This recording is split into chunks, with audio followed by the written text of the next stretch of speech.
Alrighty, number 4 is B&W Films, aka black and white movies.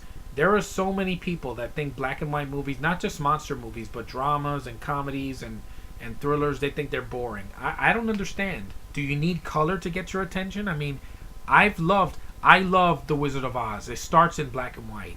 I love the original Psycho. I think it's very creepy and atmospheric and well acted and really, really shot well. The remake can suck it. I love Abbott and Costello movies in black and white. They make me laugh my ass off.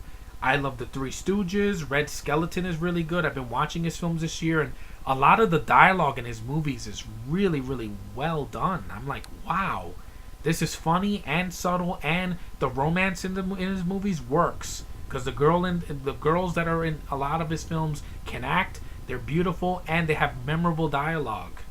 You know, this is not in movies nowadays. I mean, you release a black and white movie nowadays and people don't go see it, especially if it's a film from now. I mean, the artist got a lot of critical notices, but it's a silent picture, so it doesn't even have dialogue. But Frankenweenie, that was an animated film in black and white, and no kids went to go see it because they need the pretty colors and vibrant, animation like that. I like that too, but give black and white films a chance. A lot of them have set the groundwork for the films that are nowadays. If it wasn't for movies like The Lost World from the 1920s, or any of Charlie Chaplin's films, or the original The Wizard of Oz silent pictures, or any silent pictures with Harold Lloyd, or Buster Keaton, or a bunch of other people, even Laurel and Hardy. If it wasn't for these people, we wouldn't have comedies like The Hangover nowadays, or we wouldn't have even action films. There weren't really that many action films in the 30s or the 40s or back then, but there, films like the original Scarface and these gangster movies with James Cagney and Edward G. Robinson, they set the ground for the action films of the 80s and the 90s. Trust me, it all starts with the past.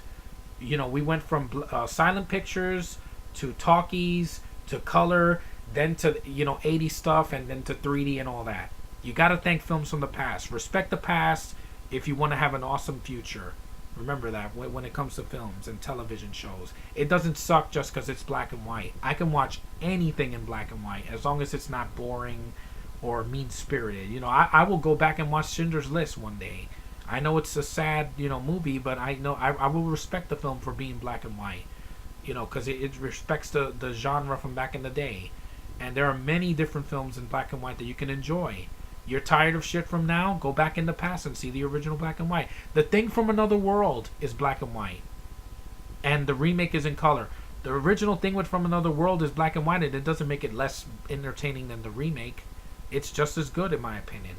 Give black and white a chance. There's a lot of things you're missing that are in black and white.